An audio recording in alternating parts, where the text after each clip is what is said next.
Oh, do I start it? No, but it's all right. I'll cut that part off. Welcome to the podcast.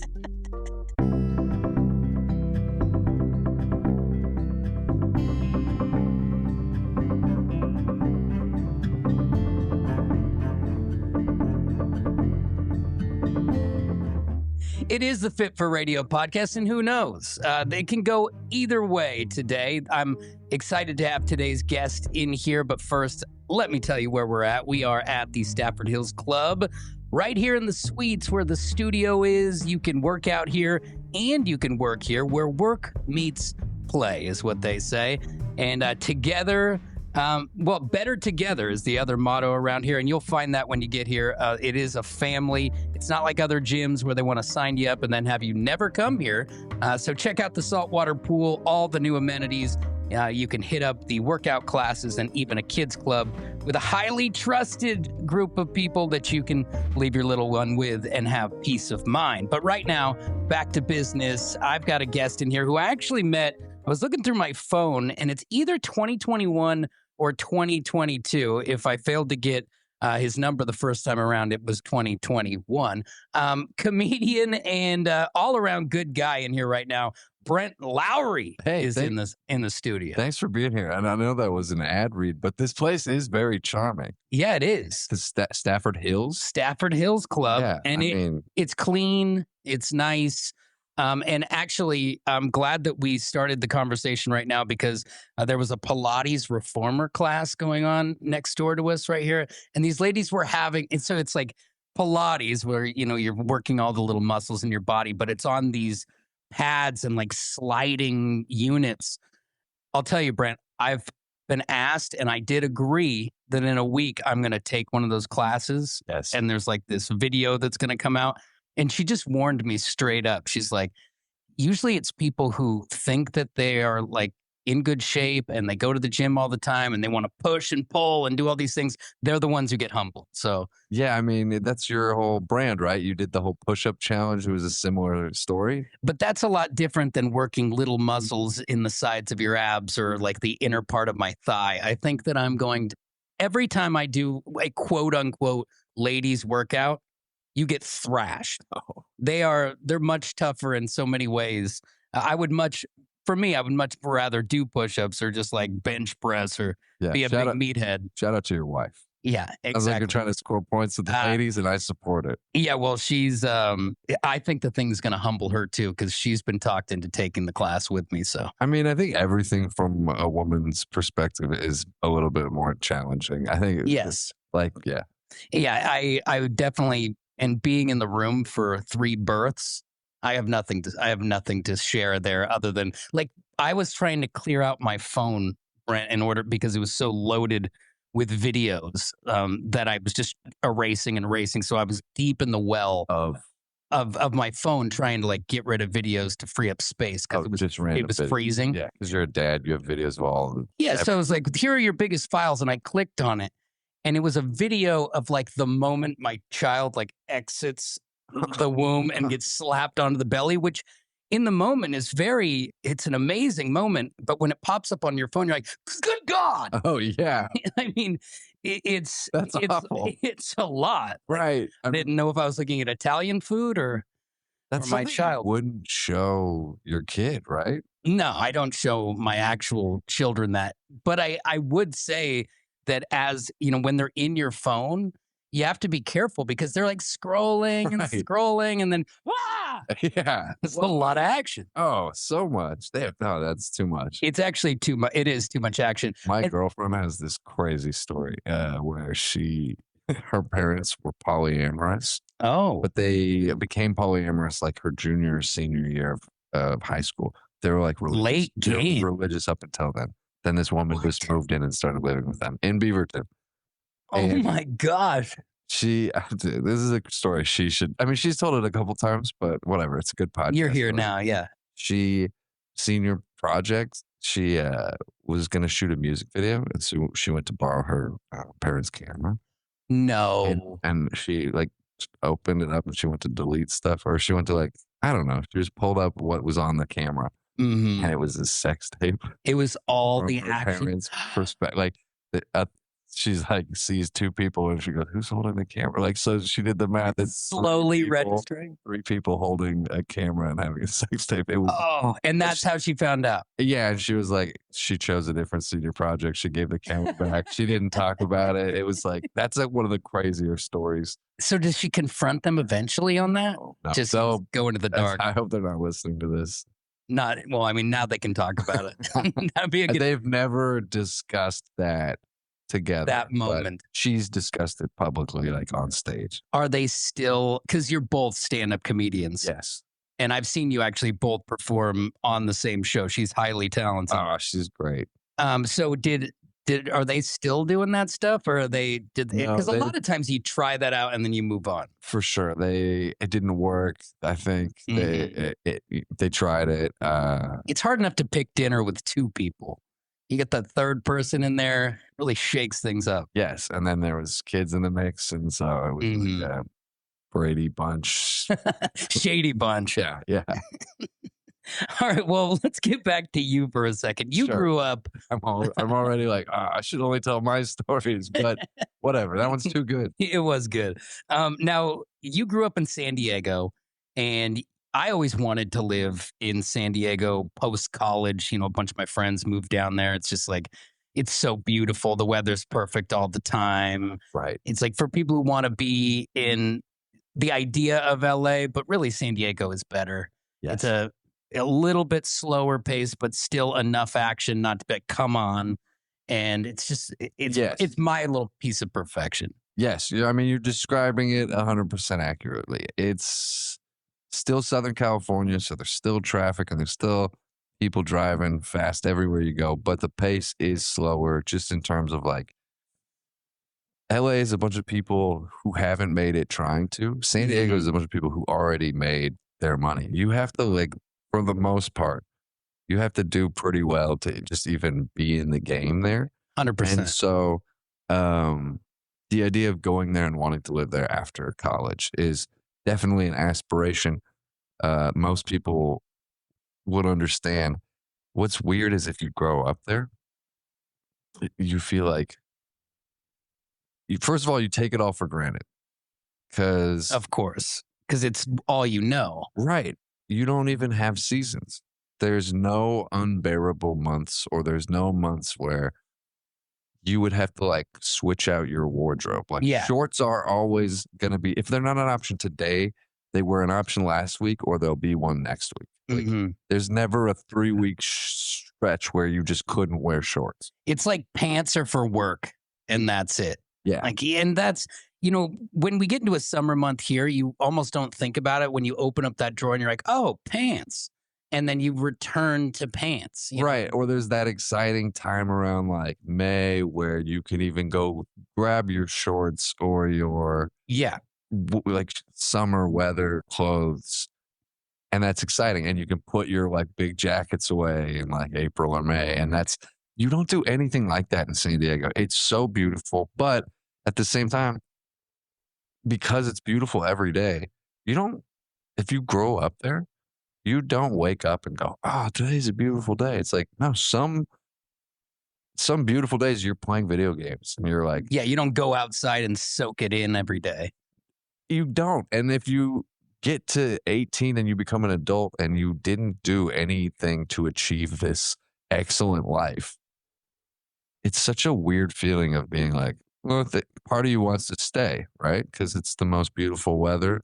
And, you know, obviously you got to have, my parents had money to be there. But then you're like, I didn't earn any of this, you know? So I have to leave. It's a weird feeling. Struggle somewhere to earn my own version of this, because I can't just, you know, like mooch off the success of my parents and then get to live this lifestyle. But at the same time, for 18 years, that's the lifestyle I was accustomed to. Yeah. So like, going anywhere else is shell shock. Dude, when I told people I was moving to Portland in San Diego, like, are you okay? It must be the exact opposite reaction of when you tell somebody in Portland that you're moving to San Diego, because they're, oh, wow, that's lucky. Yeah. Yeah. Instead, they think that you're ill. Why would you do that? Yeah. And my reason was like, I'm already really depressed. I was in my like late 20s and Portland is a place that I always had this kind of like appeal because of its kind of like dark charm. I Mhm. visited it in February and it was just like it was a beautiful experience. I didn't need it to be good weather. I kind of expected rain, but it wasn't like downpour. It was just sort of like navigable Yeah. wetness. And, I was charmed by all the people. And so when things got like harder in the beginning of the first 4 or 5 years of my comedy career in San Diego, I had this kind of like escape plan of, oh, Portland is where I could make it all work. And so 2018, I was just kind of I quit my job. My job sucked. I was like merchandising gourmet popcorn, awful. And so yeah, I was depressed, and that's what I told people when they asked why I was leaving. I was like, well, I'm already sad. So if they're everybody there, maybe I'll find joy. And what I think is true about Portland is it is a great place for people who kind of have been rejected or failed in other places to come find solidarity with low confidence people to kind of rebuild that. And Yeah. it's a great place to recharge and regroup and refocus. And so for the last 7 or 8 years, that's what I've been doing. And it's been way more enjoyable than any stretch I had in San Diego. Not because San Diego's not beautiful, but because I didn't really feel like I earned San Diego. And Mhm. maybe one day, if I could afford to live there on my own terms, like off my own success, I could live there and feel good about it. But I always felt bad and weird being like just a spoiled kid from San Diego. Mhm. I And still, yeah, and I see that as well. I grew up I grew up in Northeast Portland, but then the back end of my being brought up, I lived in Lake Oswego, which is basically the place that you're describing without all the palm trees and the sunshine. But for me, the reason why, and we were all running for the hills at 18 to leave, but I think it was we had a false sense of what we had there too and took it way for granted. It was like you're partying in mansions every week. Whoever's parents were gone, you were partying in that, you know, 4 or 5,000 square foot home, and then the next one and the next one. And it wasn't until I ran away to college that I was like, oh, that's a different world. isn't it crazy that the people who have parties in mansions, wild parties in mansions, are rappers and teenagers? Yeah, nobody else actually uses their mansion for parties post high school. Right, or like the types of parties that we're describing, like ragers. Those aren't had in mansions unless you're like a rock star, a rapper, or the teenager of a rich parent who's on vacation. Yeah. And that's so Oh man. crazy to be the third one because, like, I mean, it's crazy to be all of them, but you got to hate the third one the most out of the three. Oh yeah, because they've gotten. I mean, at least the rapper or the rock star, they have some talent behind it that got them to that spot. Yeah. They might be an idiot and they're wasting Yeah. their money, but Some group of people likes what they do. and they're likely the person who's rented or owns that Yeah. home. Whereas we were just decimating perfect strangers' home. No group of people likes what teenagers of rich parents are doing, but at least, some people like rappers or rock stars. Everybody hates teenagers of rich kids. 100%. And so when they're having parties, gosh, it's like of course they have no perspective on it. And of course they're like the worst. Yeah. Yeah, but at the time you're like you're living for Friday night, and that was that was the jam. But I will say that in this day and age, the land of the ring cam and the cell phone, it just wouldn't go down the way it went down. And yet I think that teenagers and parents are like cat and mouse or hackers and technology. It's like no matter how technology evolves, parents will use it to monitor kids, and kids will find ways to bypass what's Mhm. going on. Whether like I remember I went out just like last year with my cousin, and he's been in some trouble, so his parents have his location shared, Oh, he's getting pinned. and he Ping. knows how. Like we were out, and we went to go to get Dave's hot chicken, but I was supposed to take him home. So he was out a little later, and he said something like, "Oh, my parents think I'm somewhere right now. Like my location is pinned somewhere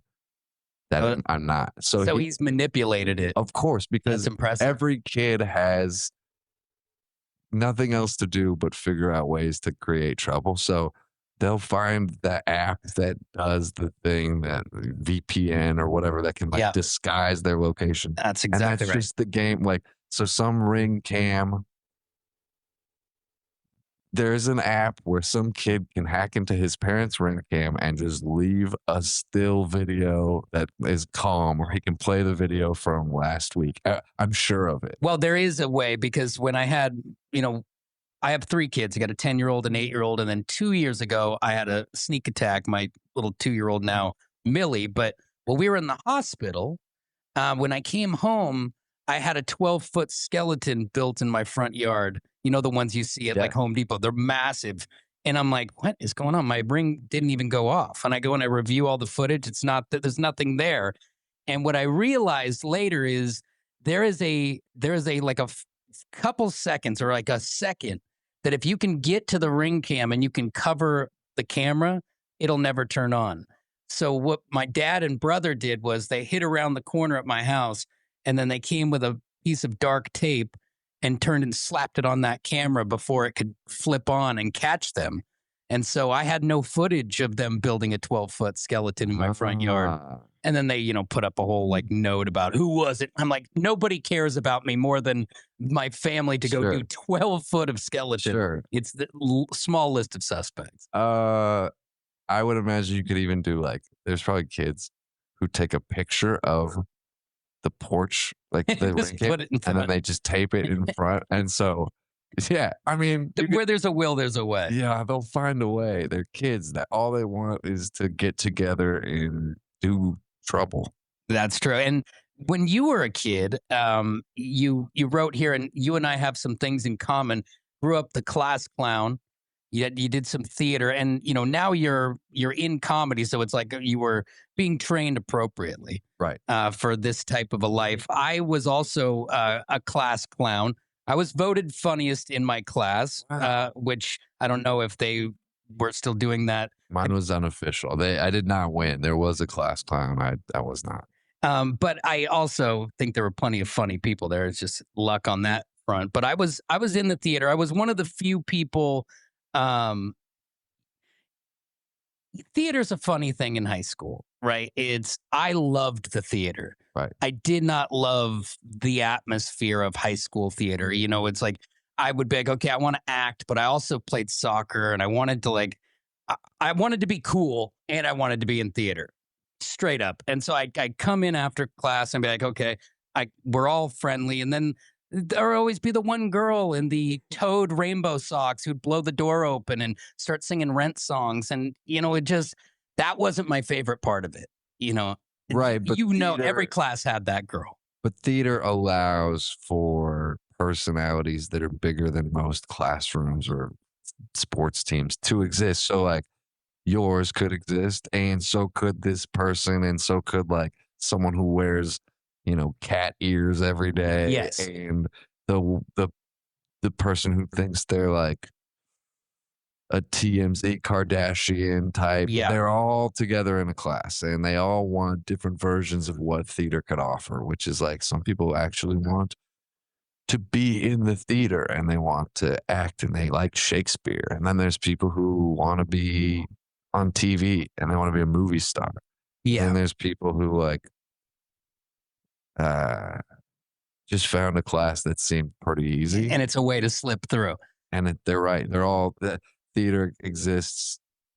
It doesn't require you to be one type of thing. And I couldn't agree more. And that's why I always allowed those people their space to exist in there. I never told that lady to stop singing Rent songs. Well, yeah, and she was probably like, "Who's this fucking jock?" Did not. I'm sure she did not like me or anyone in that realm, just because I'm sure some people did, but I'm sure even. But they're coming in with the same preconceived notion that I am.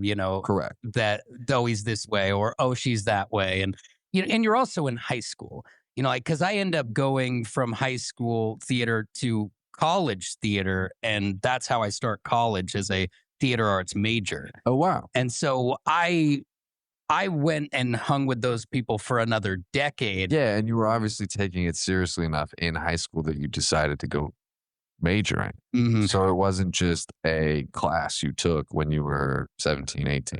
Brent, I was living such a double life that, listen to this. At one point in college, I was in a fraternity, Yes. and well, I was, all the way through That college. part doesn't shock me. Well, yeah, and I'm sure it doesn't, but it's also another stereotype. Sure. Because guess what? I would be in charge of the master of ceremonies is what it's considered. Yes. So you're in charge of all the ceremonies for the house. Yes. But I also was acting downtown in legitimate pay to play acting gigs. So I would come home in stage makeup Yes. and scream at frat dicks to follow the rules at 2 a.m. Still have all the everything other than the costume itself on. Right.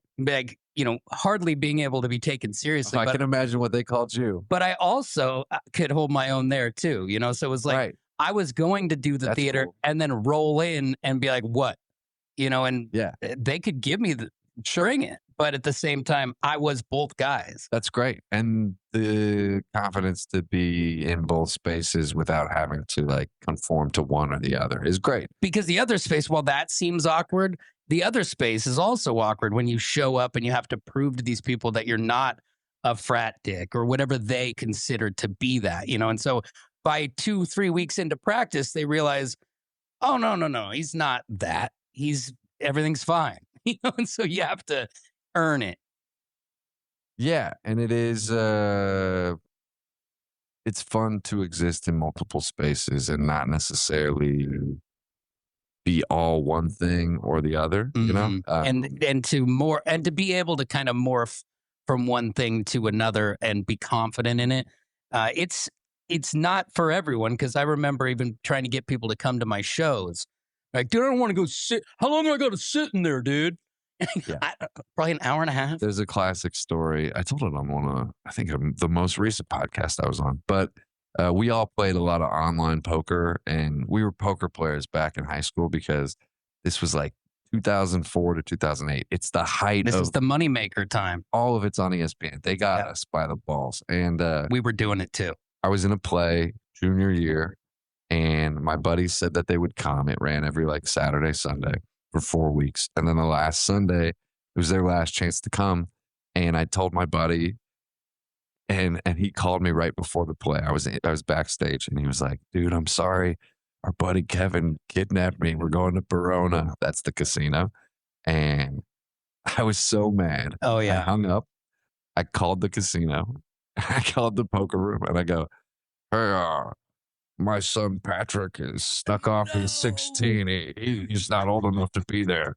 I think he just left. Bye. And then they boot him out. He shows up. He tells me the story the next day.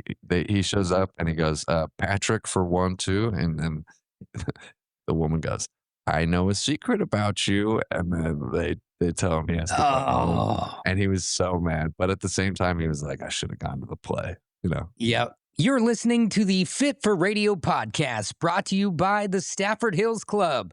It's a place, let's be honest, you gotta check it out. Of course, it's the premier indoor-outdoor tennis facility where you can take lessons, you can play with your friends, tournaments, all kinds of stuff. Also, saltwater pool, an amazing kids club with a group of people who take care of my wild kids, and that's saying a lot all by itself. So check it out, staffordhills.com. All the amenities, you're not going to be disappointed. Voted the best health and wellness facility in the Portland area. And of course, tell them Drew sent you for half off your initiation at the Stafford Hills Club. And I think that's part of it, is having these buddies who they don't understand the amount of work that goes into a theater production or whatever. And I got buddies who, because they were all playing football and baseball and basketball, and you go into their games and you understand that, this is important to them. And so I'm going to these games, and I'll never forget, we were doing these one act plays, and your story just reminded me of it. And I told all my friends, I'm like, you guys got to come to these plays. They're all student directed. I'm starring in the thing. And the premise of the play was there's a hostage situation. So it's a pier into like this bus depot or something. And so everyone's on stage the whole time. And my friends are there, and I can hear them giggling and talking and like, not paying complete attention. And I'll never forget, I'm sitting there and out of the crowd flies a freaking gummy bear, dude. And it just drills me right in the chest and hits the ground. And I look down at it and I look up and I can see out into the abyss this face. And he's my best friend. And I'm just in my head, I'm like, you die today. And you've broken the fourth wall. And anybody in theater. What did you do? So what I did, so my character was like this hippie stonerish type dude who's like sitting there spraying Glade around, sitting on a blanket. And so I just went, oh, gummy bear. And I reached down and tossed it in my mouth and just went right back into my line because I was already sitting right there. And it was like everyone saw like what had happened here. So I just hit the gummy bear and went back at it.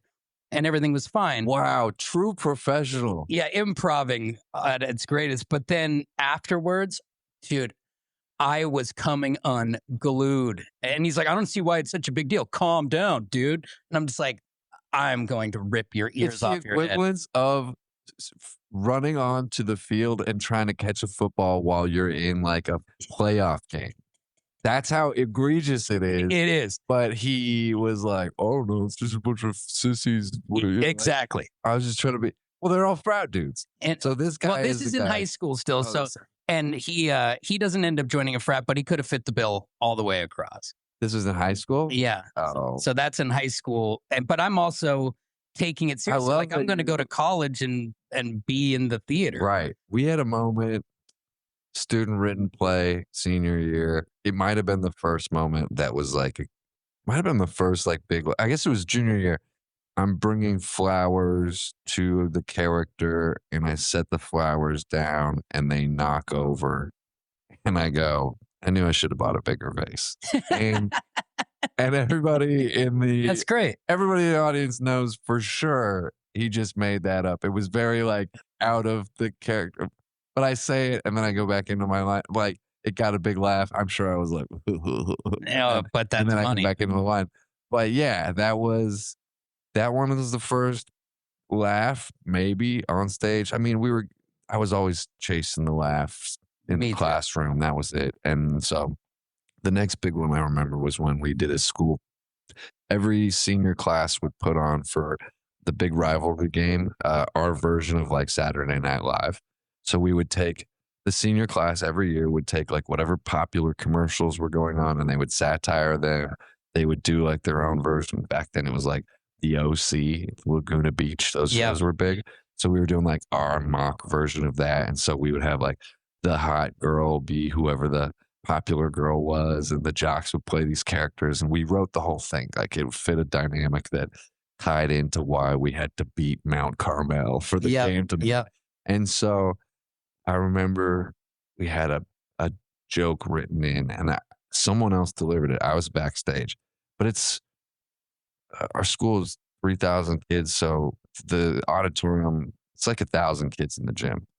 And I wrote a joke. We had written this for months. And so it finally happens. And someone delivers the line. And I remember being backstage and hearing the whole audience laugh.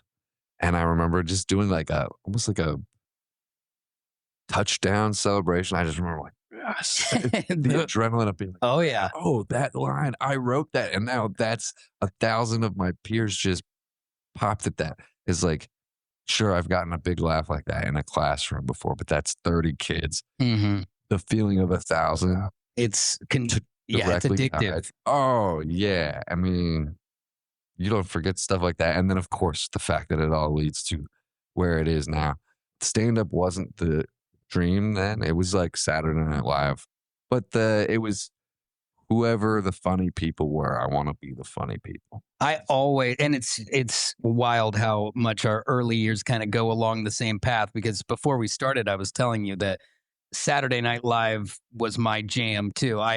that first 25-year almanac, I used to sit and study it. And like they all had their headshots in there and like they would little blurbs about skits and ones that worked and ones that got scrapped. And I wanted it so bad that I wrote a Saturday Night Live assembly with all parts in, with mine being Weekend Update at the end. And when I wrote it, and I was a clown, so the administration was on to some of my antics, so I had to bring the whole thing down. And I'll never forget, the assistant principal went through with a red pen and just started axing scenes and changing scenes. And, I did have to work with her a bunch, but the amount of stuff that was allowed to stay, I mean, it was a very 20 years ago type of situation because I was still allowed to go on a smash sesh. And, I even had like the Matt Foley character come out of the band pit, with the down by the river thing, the whole deal. So for me at the time, I was like, oh, this is what's happening. I'm going to do this, and then I'm going to go to college, and then I'm going to go to Hollywood, or I'm going to go to New York, and then I'm just going to work on SNL, and that's going to be that, which is quite the dream, right? So I went and started in college, and then while I was there and I was still doing theater, I got my first radio job, and it was like, oh, well, this is kind of like theater because I can make people laugh and I can perform, but I can also diction and projection. And they were going to pay me to do it, Yeah. And whereas in downtown, you're getting paid, but you're getting paid a very small amount. It's not paying the bills like it needs to. Right. And so when that opportunity came, I was like, okay, well, I'll just take a little break from the theater. And that's 23 years ago. And so I haven't done a production like that in forever. I've done many videos and where I've acted, but not like back to 3 months of stage production and choreography and the whole deal. But that was my jam. I used to just eat, sleep, and breathe those hot lights on your face and just going. Do you ever see like community theater around here and think like, I could probably get back in the game? It's going to sound a little conceited. I know I could get back in the game, Sure. But do I, like now married with 3 kids and Right. like Actually, that was my next thought, is how fun it would be for your kids to watch you do something like that. Yeah, and it would be. Like, for example, so like I'm living vicariously through my 10-year-old right now because the first time I ever got a starring role in a play, there were 400 people in the cast of a play at Grant High School in Northeast Portland. And I landed one of the 12 leads in 6th grade. And so my daughter's in 5th grade right now, and she just tried out for this play. And there's a singing solo and a starring role, and she's practicing. And, she's always had stage presence, but I'm like, we lack tone a little bit. Like she can project. Don't she's listen, so exciting, sweetheart. Don't listen. But we You're were doing great. lacking tone. And then she started to practice for this, and she's in the other room, and I walk in, I'm like, are you singing that? And she's like, yeah. I'm like, that was perfect. And so I'm like, okay, well, let's work. So we start working on lines, and we're working on the singing and the dancing and everything. And she tries out. She comes home, and she's got giant bruises on her arms. And I'm like, what is going on? And she's like, I got nervous, so I was squeezing my arms, and I bruised my arms. I'm like, you bruised your own arms? Calm down. Damn, that's how nervous. You're having like an anxiety attack. You need to chill. I'm like, hopefully that didn't like affect your ability to perform. She's like, hopefully. And so fast forward another week, we get the printout, and we're looking down the list, and I'm looking down, and it's just like when I landed the big one myself. I'm looking at what chorus I'm in, and I can't find myself. And everyone's like, oh, I'm in the Shapoopy chorus. I'm in the Wells Fargo chorus. I'm in this and that. And then you're just panicking, right? And then I did the same thing I did when I was a kid. And I looked back at the top of the sheet. Boom. There she was. She got the lead? She got the lead. And she just into another room, like, like singing like the Rent girl in my old acting class. But I was so excited. It was better than any role I ever got. Oh, that's for awesome. me. Wait a second. So you were checking it with her? Yeah. I love it. Well, so she because it came out at 5:00, and so you're just as excited as she right over her shoulder. I could see it before she found it too. It was just like, yeah. And then Amy, my wife, looks over and mouths, she got it. Yeah, and they had a matinee and a nighttime, and she landed the nighttime, so Whoa. that means I get to be there for it. Whoa, and this is her first time It doing something like it's this? her first. I mean, she's done community theater where, Yeah. you're everyone's, like, acting around a yoga ball, and, Yeah. like, and I don't know if you're this way too, like, because you've been in it and you've seen it on a higher level or, like, full productions, sometimes when it goes back down to its infancy, and improv's important. I've taken every improv class at college will offer, but it's like, I just want more. Like, I want like the full production. I know that she could do all this, and then they're just like sitting there pretending that a yoga ball is the sun. And I get it, and you're going to tell me it's part of the process, but I just like the full blown production. Right. So the next step is if she likes this, then you take her to like a more serious program or school or We're in a slippery slope though, because I always wanted to be a kid actor first before Saturday Night Live. Like, I wanted to be Kevin McAllister. I wanted to be Macaulay Culkin. But you look at that now, and you don't want to be them. no, they all have really like They've uh, been through some stuff. I mean, because the common denominator with a lot of them is a parent striving to recapture something they missed, and it doesn't play out very well. And that's why I refuse to do that. Have you seen that movie, Honey Boy? I don't think so. I mean, it helps to have been like somebody who watched Shia LaBeouf when he was in his earliest stages of his career. Okay, I've heard of this one. So it's the movie he made, right? Right, where he plays his dad and someone else plays Shia LaBeouf being like on Even Stevens and being this guy actor. So you're watching it, but the whole time you're like, oh, damn. I didn't realize when you were a goofy kid on Disney Channel Yeah. that you were also like being verbally abused and maybe physically abused in this motel room. And like, none of this is fun for you. But he's also like, he's playing the dad. So it's Yeah. heavy, but the Nickelodeon stuff and yeah, the kids aren't, if a kid decides that they want to do that on their own and a parent and a family supports that, great. If Yeah. the parent is steering somebody into something that's so Hollywood is so cutthroat and they're just using people and you want to put your kid into that and have that be part of their formative years, that's dark. Yeah, and it's scary. And, the predators and everything that's out there now. I mean, back in the day, it's like, oh, yeah, you hear about these things. And then it was like 80% of the kids that you looked up to as a kid are either like massive drug addicts or completely broken or trying to pick up the pieces, or maybe they're still famous, but they've got a weird look in their eye. Like, stuff happened. Yeah, these guys, I mean, my favorite show in the 90s or growing up was Boy Meets World. And Yeah. those guys all have a podcast now where they're more talking about what it was like to act on on each episode and things they remember from the shooting of it. And a lot of it, I don't listen to it regularly, but when I see clips or stories, a lot of it is them realizing that what they were going through was not normal or really even that cool. Like,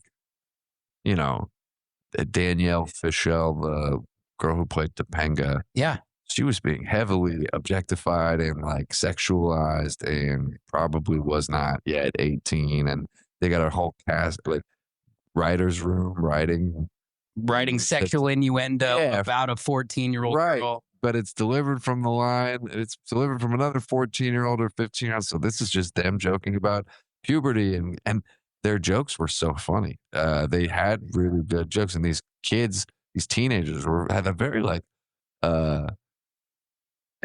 adult, their sense of humor was great, but it was because it was being written by adults. And it's got to be weird for the adult writer to be in that perspective where it's like, okay, I'm 40 and I'm writing this stuff about this child, but it's not from me, but it has to come from you in order to make it authentic. And it's still mostly wholesome, but the innuendo here and the innuendo there shows, like, oh yeah, there was older guys doing all the like dialogue on this. And so some of that is odd, and you don't even think about it because when you're watching it, you're like, no, that's just two 16-year-olds having a conversation. You're like, no, it's not. That was No, 30-year-olds and 40-year-olds. some guy named Dave. Yeah. And the things that the workplace environments and things like intimacy coordinators, they didn't exist back then. So no one was helping these kids who don't have the faculty to process this. No one was helping them process it.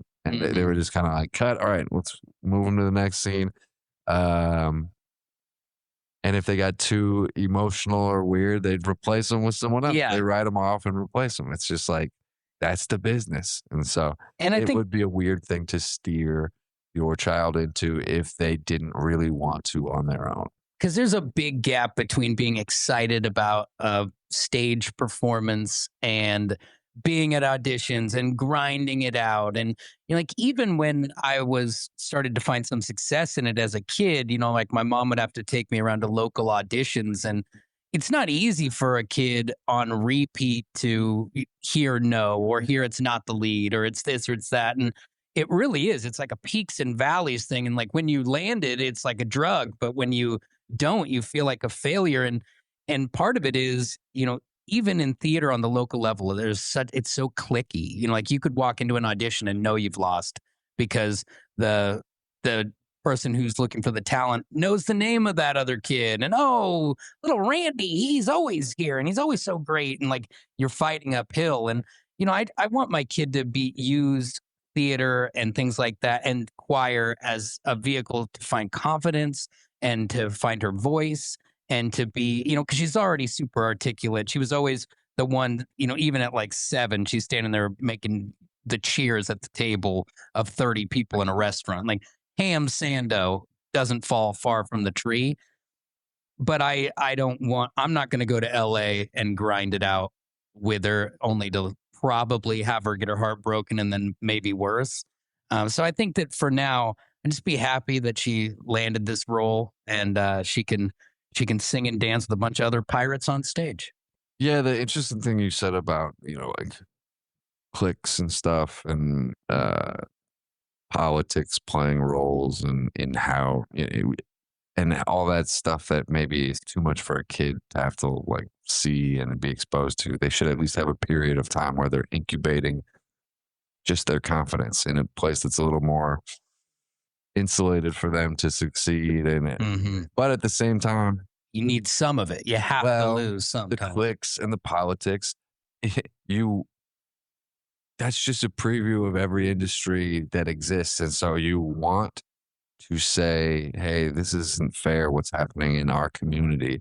But then if you really took it for what it is, it's a microcosm of what all communities are, which is like your talent alone, at least in America, is not going to necessarily dictate your level of success. 100%. In fact, if you are continuously frustrated by your talent not being rewarded, you're gonna you better get used to that because you got to look at all these other variables. What are the people who are succeeding doing? Maybe they're staying after, maybe they're going to grab a drink with all the other people and doing some form of networking or adding some sort of value. Maybe I don't know how it would apply to theater exactly, but I know in stand-up, starting in Portland, and it was the pandemic, so their timing wise, I got lucky. But we started an open mic in a parking lot when there was no comedy, and then I started the website that housed all of the open mics and shows. So, which is lapspdx.com. Right, and so that's now been sold and resold, so it's on its like 3rd owner, but it's sort of the hub of live comedy in Portland for people, at least comedians, to get information about where to perform. Yeah, I thought it was a pretty cool resource. And I think, thank you. I mean, it's something like that can help differentiate you from somebody else who's also funny. And as much as having the perfect tone and the perfect voice will help you stand out, if there's somebody who's a little less talented, but can check a few more of those boxes, they're fun to be around. They contribute something that other people can't. It's like they're gonna get that role over the person who's more talented. And that's the Mhm. business. And it's hard to make an 8-year-old or a 10-year-old understand that. You want to do it with like more gradual lessons while you're also instilling this idea that hard work and talent will get them what they want because you want to Yeah. believe in that.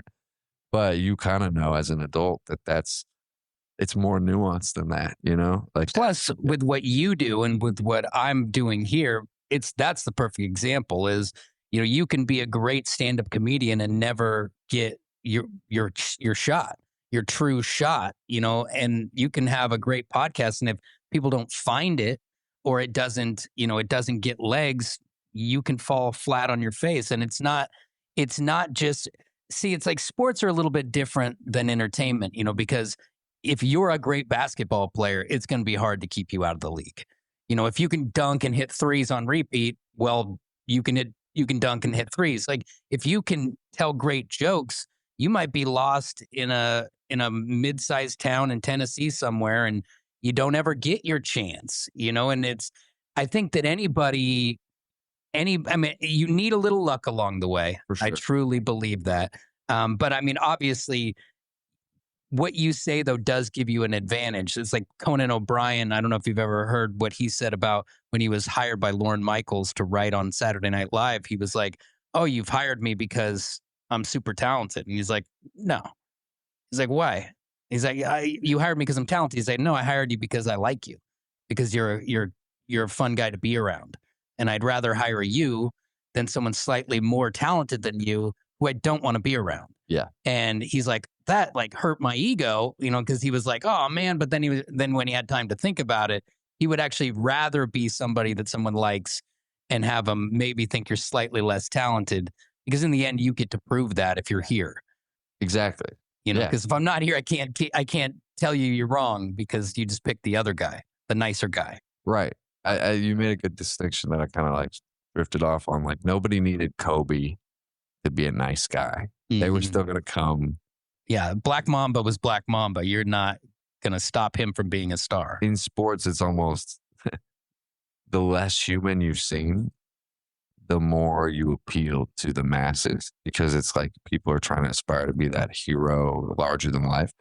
In entertainment generally, especially in comedy, people want to feel like you're there, someone they would like to be around, Hmm. hang out with. They're not just there to watch you like land punchlines like dunks, you know? They want to think that if they came up to you after the show, you would be someone that was at least like cool to them. Likable. Yeah. I mean, at least relatable to them and their world. And you can be totally different and still be something that they can latch onto. Like I love all kinds of comedians who aren't like me, but I have to have like this little part of me that likes them. Right. It's like an underlying thing. Yeah. Even if their character is dark or like, I'm thinking of Jesselnick. I think most of his fans are still of the belief that he's not like that on stage. He's On the doing inside, he's doing this like wink to them because they all kind of share this dark sense of like yes. gallows humor, you know? My heart is not completely dead is what he that's the undertone, but he gives you the lines like, oh, well, this guy does not care, Right. but he does enough to where you can feel I think that's what his fans want. I don't know who he actually is. he could be awful. I was just out with Mark Normand. Yeah. And the thing I learned, I was with him for the full weekend. The thing I learned the most from him was not on stage, even though he's a great writer and he works hard. It was how giving he was with his time off stage to anybody who came up and wanted to talk to him about this, that, or take a picture. He never made anybody feel like they were bothering him or wasting his time. And I think that sells tickets at the end of the day. Oh yeah. That makes people feel like you're their guy. And the minute you brush them off, even if you were somebody that they loved, the minute you make them feel small or like annoying, they're gonna go find a new person. Yeah, nobody wants to feel like that. And if you can make them feel like your friend, you can sell a ticket to them once a year for the next however long you do it. And it's like, oh, this light bulb went off. You're like, that is what a true headliner like is. Somebody who is on. And if there's times where Mark doesn't want to deal with the public, he has to go in private. That's like I don't know that he's somebody he probably does have that, like we all do, but I didn't see it. And Yeah. you know, I'm glad you brought him up because I did want to mention something about Mark Norman. The Fit for Radio podcast is brought to you by the Stafford Hills Club. And if you've never come here and taken one of their classes, you really should do so. Their instructors are really good. I took the Pilates Reformer class here, and she made me feel like I could be comfortable in the room. Let's get it right, though. I've got a lot to learn when it comes to Pilates, but that's how you do it. You just got to show up and give it your best right here at Stafford Hills. They make you feel comfortable, and it's a family environment, not just being able to bring your family here, but also the people together feel like a family. Check out everything to offer at staffordhills.com. Tell them Drew sent you for half off your initiation. Do you remember years ago, he came and did a TP Forever event? And for people who don't know what that is, that's a charity that Brent has been at multiple times doing stand-up comedy for. It's my buddy's charity for people who've lost a loved one, tpforever.org. But we were at one of the events. I can't remember exactly where it was. Part of me wants to say it was at like Spirit of 77, but Mark Norman did one of the events. okay. And maybe it was the year before you came, but I thought you were there. No, I only did 3. I did Okay, so Kevin the year. Boseman, Caitlin Palufo, and then Andy Haynes. Okay, and so the year before that, we had booked a comedian, and this is how cool Mark is.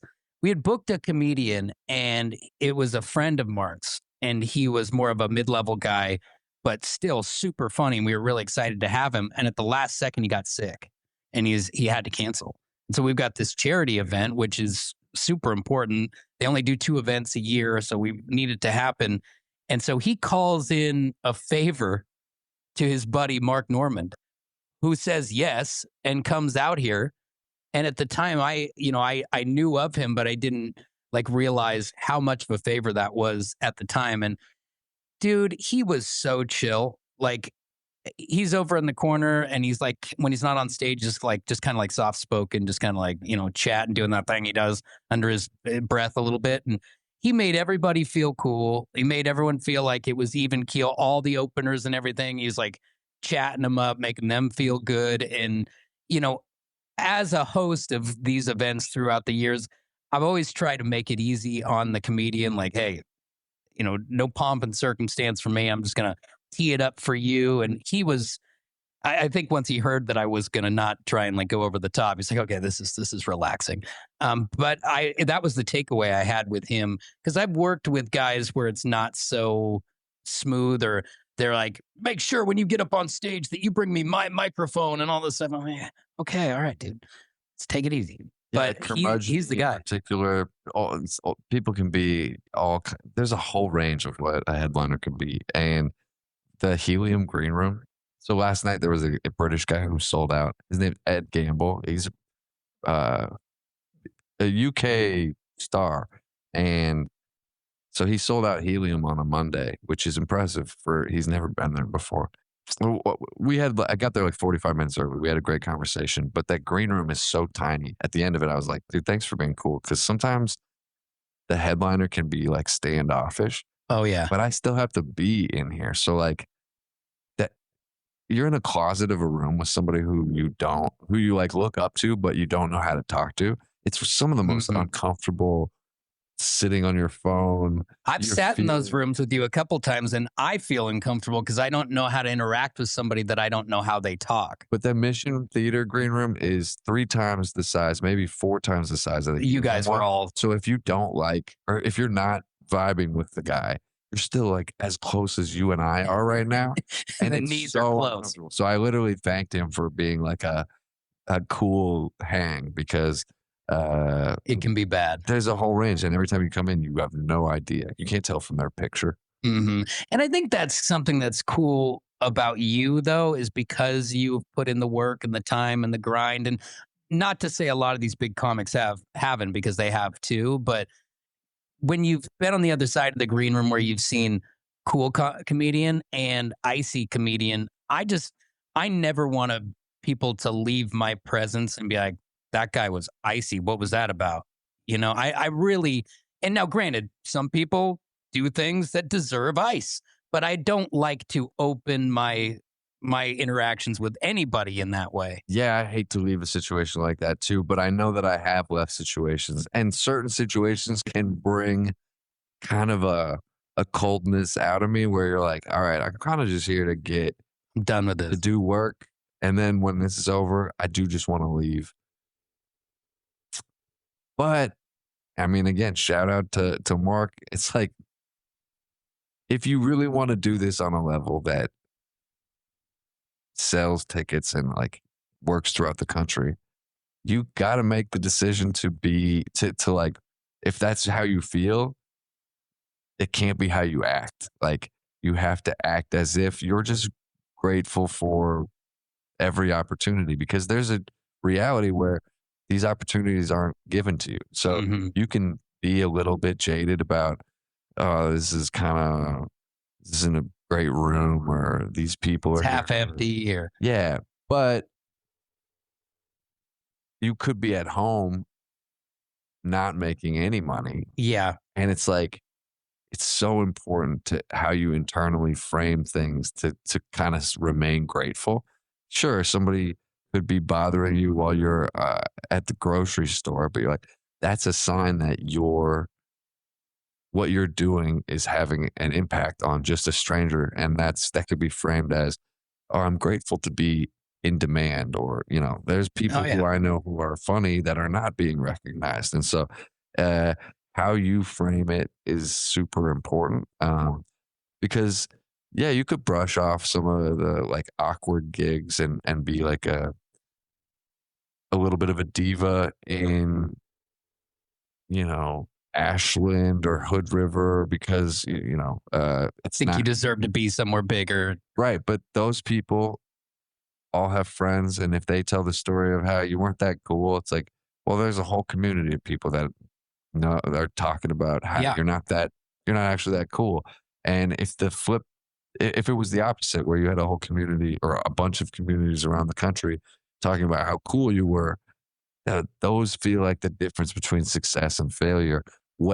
As much as, or more so than, what you do, like the talent. And that comes back to our conversation with clicks and politics and the things that you want to shield your kids from, that like kind of learning too early. But And they still need to learn it. and yet, if they don't, they're going to be in for like a hard, frustrating reality, no matter what industry they pursue.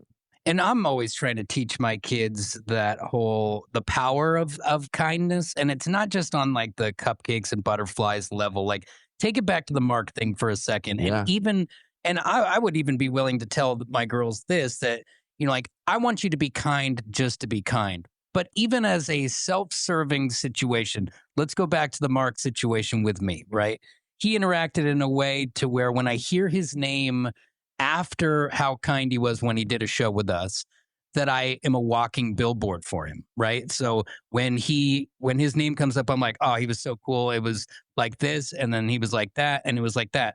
If it's the opposite, you become a poisonous billboard for him.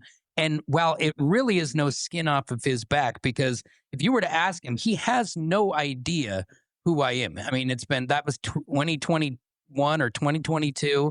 And, he's done thousands of shows since then.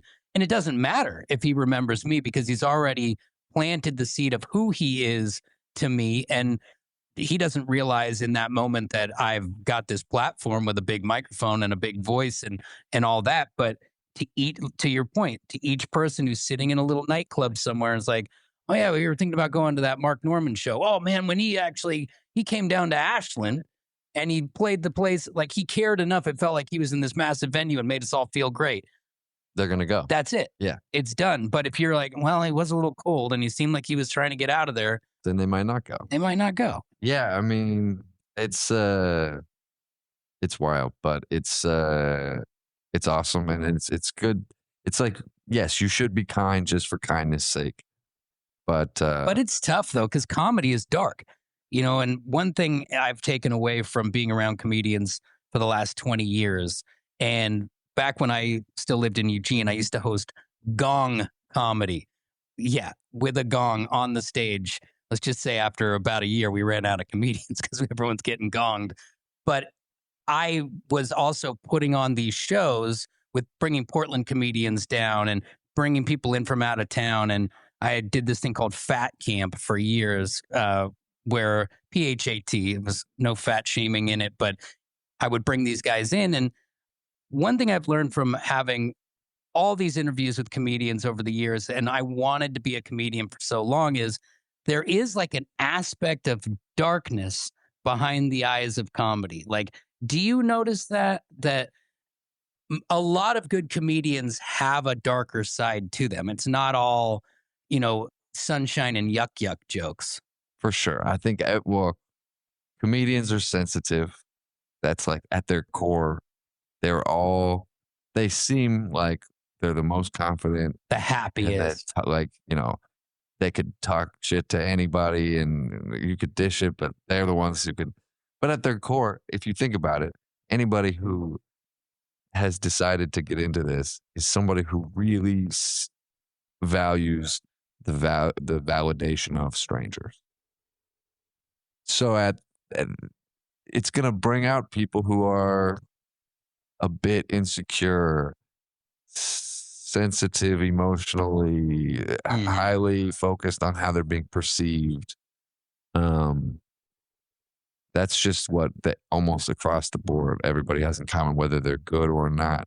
They're ready to be defensive at any moment, and that's why they, not. I can't say that across the board, but Kyle Kinane, he's great. He lives in Portland. He's lived here for 6 years now.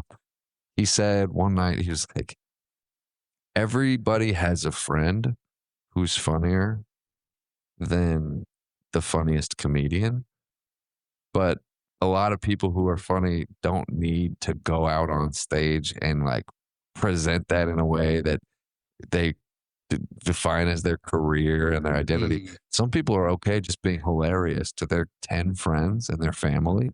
And that's all they need. right, we like to assume that like, oh, but you're not funny if you're not doing it at like we are at a nightclub selling tickets. And it's like, I don't know. That's not necessarily true. I think we are a group of people who decided that this was important enough to pursue with all of our energy and, that sacrifice other forms of income or stability to go do this. But I don't think I think a lot of people are lying if they're like, I just need to spread the message of laughter. It's like, no, you're doing this because it makes you feel good. Stop lying. Like, yes, that can be true. It is great to spread laughter. And a lot of people come into this with something that they want to say. I'm not saying that nobody has a message, but I would think that there are probably a bunch of different ways you could get your message out. You're doing stand-up comedy because you feel great when you are holding a microphone and a whole room of people laughs. And it feels good. It's a great feeling. Yeah, of course. I mean, don't even play games about that being the reason, though, that you're doing it. Or at least maybe I'm projecting. That's the reason I do it. I feel the same way just with what I've seen and I haven't done nearly as much stand-up as you have, but definitely seen it on both sides. And I just didn't realize that there was so much of the darkness in it because, like, especially when you're doing morning radio and these people are forced to come in their off hours, and they walk in and you can, some of them are true pros who can just, the door comes open and it's like bang, da dang, dang. But some of them, you walk in and you can just feel this Charlie Brown cloud come with them. And you're like, I used to pride myself on, all right, I'm going to pull them out of that. Like I'm gonna make them laugh, and we're gonna try and pull out of that a little bit without being a cornball. I mean, you think about the road, it's so lonely. And then your days are like mostly in a hotel room. You could go out and interact, but a lot of people, like, their interactions are all at night. They're saving their social, like, gas tank for the evening because they're about to perform. And then if they're a headliner, they're going to do the meet and greet. And then they're going to do the whole game of going out with the openers, and they're going to be out till 2, 3 a.m. So, yeah, I could see why at 7 a.m. Yeah, they're not all bells on. Yeah, when they're about to face another lonely day. Yeah, and they don't even remember which town they're necessarily in. Like it's not the healthiest lifestyle. So Yeah, that would create a dark person. and I think that part of it is probably appears darker too because of time of day and being alone a lot. They probably during the day half the time only mumble like their bagel order, and then that's the conversation for the day. There's sometimes where the first people that you talk to are the people you're talking at night on stage, and that always just weird. Absolutely. But yeah, it is dark. It can be dark for sure. But harnessing it is the key, and you've managed to do that pretty well. You won the Seattle International Comedy Competition in 2023. That's pretty aggressive, right? Like that's a good title to hold. Sure. And when we talk about like getting dark, that is a 3-week competition of, it's just a grind. You're driving all around. It's not just Seattle. You're going Bellingham. You're going to Port Angeles. You go all the way down to Longview. Like, and every night you're being judged by sometimes people who don't even watch comedy very often. And so it's competitive. It's like, it's got to be a lot of anxiety not knowing how it's going to hit with these different judges. Right. Or why they didn't score you well last night, but they did score you when you didn't think you did that great. Like, it's a trip of a contest, and but it's been going for 50 years, and so it's had like a long history, and a lot of great comedians have gone through either Seattle or the other one in San Francisco. I did not expect to win it. I didn't go into it thinking that it was really even an option. I had a goal of making the semifinals, and then things just kind of, it's a game at the end of the day. It's like, it's got a point system, and there's ways you can use certain things that work better on the road to score better. And so I wouldn't say I was the best comedian of the people that were in it, but during that 3-week stretch, I was able to play the game. Found a way to win. I found a way to win. And from that was 2023. 2024 was where I got to start headlining around just kind of like the places we named, Bellingham, small places. And did that competition victory, did that help you secure some of those? A lot. Yeah, I think that gave me the credit to go to most of the small town comedy gigs and have enough. Oh, he won the Seattle International Comedy Competition. We could go watch. They're not necessarily people who follow me on Instagram most nights. Yeah, but they're people who want a good time, and I know the type. I know the Pacific Northwest crowds pretty well at this point because of how many road opportunities that led to, and a lot of them went, especially in 2024. A lot of them were rough. Like going from somebody who's just featuring and getting to do 20 minutes. And if it goes good, great. If it goes bad, the headliner comes up and sends them home happy. Yeah. Going from that role to the one who has to send them home happy, and some nights failing. That's a lot. Watching like 100+ people go out, like, you won the Seattle International Comedy Competition. But you're like, man, I won it with 15 and now I'm doing 45. Yeah. So it's tough. There's growing pains and all that. And I'm glad that a lot of those things happened in towns nobody's ever heard of. Those first moments where you're asked to stretch, they suck, but they're really where you find. It's where you learn. Yeah. You hone the craft. You learn way more from those rough sets than you do from the good ones. And so. Well, you, one thing I've liked about your comedy here is you've done a good job of tapping into the Portland factor. I love your jokes about roommates woke roommates, and how they still go watch Blazer games and things like that. Like you have some really good Portland comedy, and that's what I wanted to talk to you about before we get going. Sure. Because you did a comic swap, which I was following along with, where you and a comedian from Philadelphia switched places for a month, which is frightening in itself. But I want to talk about that and how that has led to a decision for you to upend everything and leave Portland and head to Philadelphia. The Fit for Radio podcast is brought to you by the Stafford Hills Club. And when you come here, you will notice the difference. The sense of community is amazing. People smiling, happy. They hold the door for you around here. And of course, it's one of those clubs that when you sign up, they want you to come back. They want you to be happy and healthy because then we can all be together for a long time. Check out all the amenities and everything they have to offer at staffordhills.com. Tell them Drew sent you and get half off your initiation. How did that come about and what made you decide to make the big jump?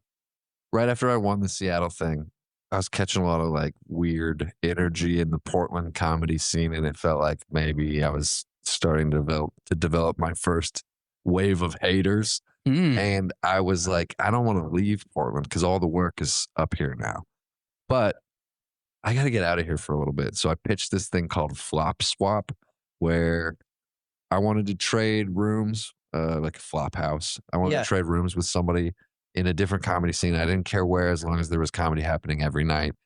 You can come live in my place for a month. I'll live in your place. And people really liked the idea. And I caught like a couple leads, but one girl was allergic to cats, so she couldn't come. And I was going to go to Brooklyn. Somebody else was in Austin, but like the timing, I didn't want to go to Austin. Like, because it's got to be just right. Like both of you have to be able to do it and have kind of like situations. Sure. And like a little bit of, you got to trust the person, right? They're going to be living in your place. And it went cold after the first couple leads, but I would share it every once in a while, or I would visit people in other cities and they would go, hey, did you ever do that flop swap? So it stuck out as something that like people thought was a good idea. Yeah, I loved your idea initially because I remember you bringing it up on social media and I was like, huh. Yeah, that was January 2024. And so I would share it every once in a while. I met a guy when I went to New York City for a month. I got an Airbnb in Manhattan and it was like a closet of a room. But for a month, I was just seeing every club and going everywhere. It was awesome. That is awesome. But New York is like, at this moment, prohibitively expensive and competitive, and for me and my girlfriend to move to. So I took another trip. Oh, and on this trip, I did go to take a train to Philadelphia, and I met a guy named Adam Flick. In August, I shared the Flop Swap again because I just shared it every few months, and he saw that and was like, hey, dude, do you want to come to my room in Philly? And I had already been there. I'd already met him. So I know the place is cool. I was pretty charmed by Philadelphia. And it had been a long year of traveling and taking these trips, but it was the first time that the Flop Swap kind of lined up. And so we set it for November 10th to December 10th, something like that. And right before it got super cold, that felt like the last time I would really want to go that, experience the East Coast. So we did it. He lived in my room. He drove my car. I lived in his room. I drove his car. Was this weird? There's a lot. The car thing is the one thing that made me like, oh, please don't crash my car. Yeah, because then my insurance goes up but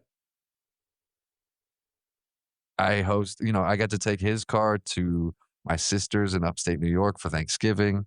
That's the other thing is like, yes, he could do something to my car, but why would he? I have his car. And his car's a Lexus. Mine's you guys had a kind of a mutual situation that I won't mess up your stuff. You don't mess up my stuff. Right.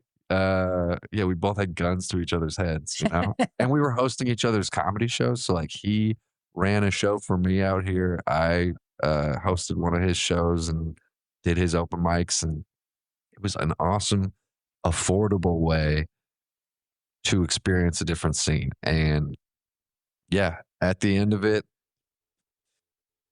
everything kind of clicked. That Philadelphia is actually an affordable central hub to the Northeast. We could move there and not necessarily have to go to the back of the line like we would in New York, maybe. And we can still get to New York whenever we want. It's a $20 bus for 2 hours to get there. So New York's the target, I think, still. But Philly is a great launch pad, I think. Yeah. And I really enjoyed the people, the comics, the city. I have to be a little more aware and, different demeanor a little bit, but I feel a little more grown up out there. I love Portland, and I feel like I could stay like a grown up kid in Portland my whole life, but I'm a little too young to feel as comfortable as I do in Portland, since there's still a lot more I want to accomplish comedically. Yeah. And so Philly is the move. 2 weeks away.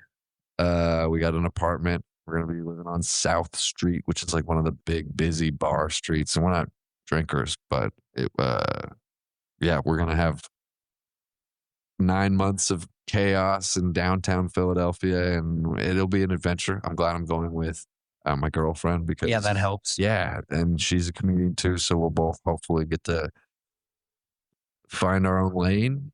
But there's a lot more questions than answers at this moment for the Philadelphia chapter. In terms of what you were asking about Portland, I'll definitely miss being able to do all those Portland jokes, and like some of those don't even translate as hard on the East Coast because they don't know West Coast. Well, I mean, I think you can push into the stereotypes of us a little bit. And I'm sure you'll just have to morph those jokes a little bit to be on their side of the comedy. Right, or frame them as more like liberals versus Portland, Yeah, exactly. Then they can understand that word. Yeah. Even though they don't have an accent like that, but sometimes the thinking begs it. For sure. And it's Philadelphia, Pennsylvania is a swing state. We're going to be in a place where there's a lot more range of opinions. So there's absolutely dominating viewpoint. And with comedy, you want a little bit of an open perspective on some level. So, I mean, you go into the dirty South, you better change your whole set. I don't actually know. That's the one region I don't know much about is the South. So I'll explore that. Eventually. But the East Coast has its own. I mean, we got 10 times as many people in, 100-mile radius, 200-mile radius. And that's what makes me nervous just a little bit about, like, I've always been the guy who makes people laugh in my job or my life. And, but it's a West Coast humor and I have a West Coast voice. And, I always say it's the California accent because it's what people see in the movies is how people sound here too. And so would it translate, if I had a radio job on the East Coast, would it translate if I was in Florida or Texas or whatever, or how quickly would I start putting some twang on it, and because my wife laughs at me if we go to like a Mexico, like all inclusive, if there are people from Texas there and I befriend them, like I accidentally start speaking like them. Like I thought you were going to go a different way. I thought you were can't help speaking like the Mexicans. No. Well, I mean, you leave me anywhere long enough, and I will adapt. Right, which is good. Yeah, that's survival. Exactly. But I think also going to the East Coast with your very defined West Coast perspective almost helps you be different, understand who you are, because it's hard to distinguish yourself in a culture that's filled with people very similar to you. Because you're like, I don't know, I'm this, but I'm like a lot of the people around me. But if you go somewhere where you're you're unique, then you're like, well, yeah, I am all these things, and these things stand out because everyone else is a little different. And so Portland and the Pacific Northwest has been a really great fertile training ground, and the stakes are kind of low and the eyes are off. So it's like, it's a great place to get good or get funny. But I really hope that the East Coast is a place where I can be myself. Yeah. And there's going to be a bit of a trial by fire for you too, because it's not just getting used to the groups and the people. It's a lot like what's going on with me right now. When you reinvent yourself, and moving across the country is a reinvention, is it's got to be scary because you've got to find rooms to do your shows and to earn money, because like it's the same thing with this.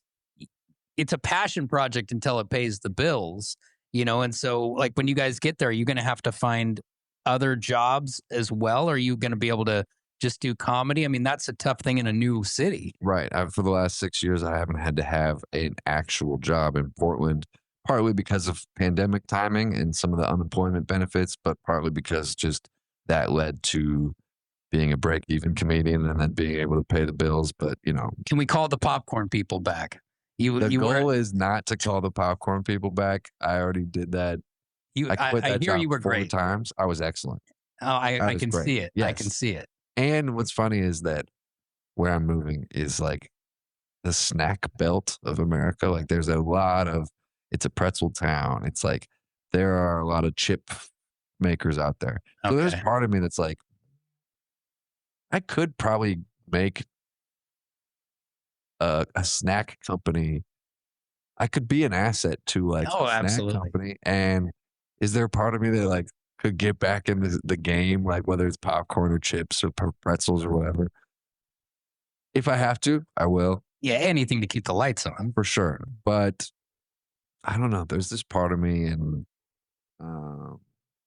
we're fortunate enough to have some savings going into it. But like, there's a part of me that thinks I just need to go all in on comedy and have a little faith. And yes, there's going to be an adjustment period. There will be many different moments, I'm sure, where I go, why would I have left everything I had in Portland? Friends, work, a reputation that was, like kept me working, But I talked to a manager recently who said, how you respond to that moment, that will definitely happen where why did I do that? How you respond to that will define how this chapter goes. So all of those are gut checks, and I kind of know that. I can't anticipate that. And maybe I can't anticipate how heavy it'll feel to be rejected on the East Coast, and I'm sure that'll happen. But you're doing the right thing. And I spent 2 months there last year.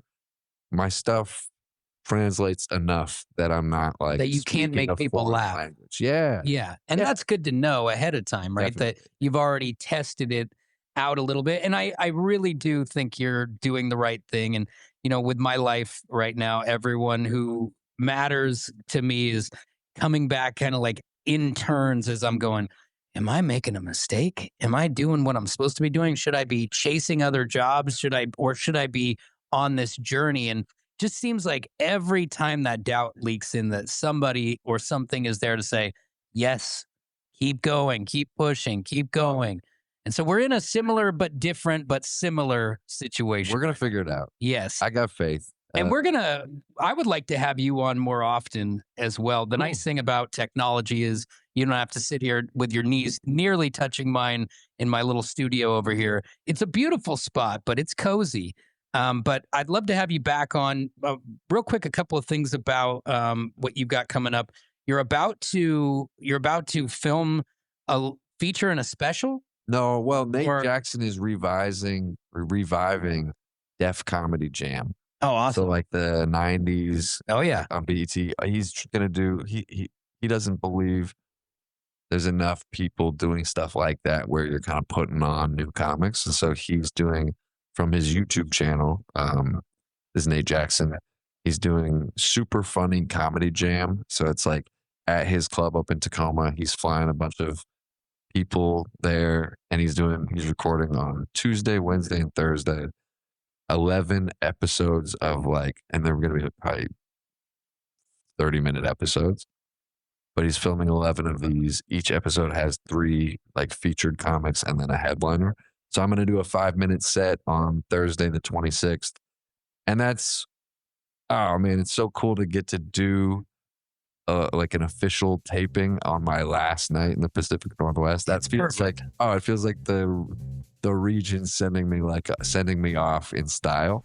So I just got to pick a good outfit. Because I was watching Def Comedy Jam, they all have these iconic 90s crazy outfits. You're like, I got to dress bold.